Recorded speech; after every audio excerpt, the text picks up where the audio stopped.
Have you ever wondered what games you should keep or you should lose? Find out here at Purge Reviews. So, set up the games are very easy. Doc Holiday is going to start here at this location. I'm laying down so you can see it. And everybody's going to grab one of each type of card. And these cards are going to give you the different kind of resources you can gain with numbers on them.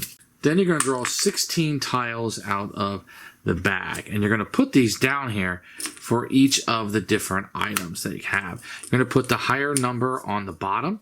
And if there is something on here, it goes back in the bag. There's another one. There's no green there. And it will count against the 16s. There won't always be 16 down on here. It depends on how many you draw out of the bag. On your turn, you're going to take one of your cards, choose whatever you want. You're going to play it face down. Everybody is going to flip at the same time, and they will see what they played. So if I played this, and they played this, that's fine. Then you're going to take the 5 dice, and you're going to roll them. Now, any stars that you roll will go over here. And if all 5 of these stars come out, then you bust, and you'll lose any tiles that are in front of you, whether they came from this town or a previous town.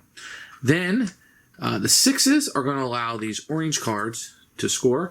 So if there were no 6s rolled and somebody played this, you would get nothing for the turn.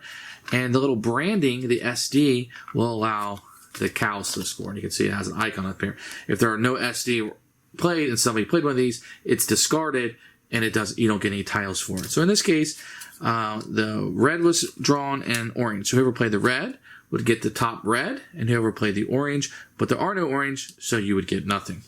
If 2 people play the same color card, the higher number will get to take the item first, which means they're going to get a lower value thing, right? So if this was yellow, they're going to get the 2, but they're going to be short to get something, where the lower numbers, you're hoping to get something a little bit higher, but there may not be anything left by the time you get there. After the dice are rolled, you can decide if you want to stay in or out. If you're the first person to leave, you can take 1 tile and keep from round to round. If you're the second person, you can keep 2 tiles, and so on and so on. Otherwise, you have to discard down. Each of the cities here will tell you what the exchange rate is. Here, it's 4 to 1. Here, it's 4 to 1, but gold is 1 to 1. And here, it's 3 to 1, but horses are 1 to 1, as are the saloon ones. So each city you go to may have a different payout of it. So you want to keep your tiles if possible, but remember, if you bust, you lose everything, even if you kept it from a previous town.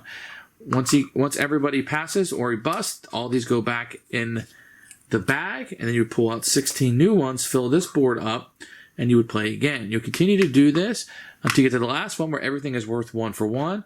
Then you count up your points. Now, when you're trading these in on a 4 to 1, you'll be able to pick up these cubes. And once you have a cube, when you bust, you don't lose these. You only lose the tiles.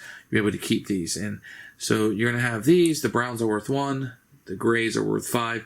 And the yellows are worth 10. Whoever has the most at the end of the game is the winner. And that's how you play El Paso.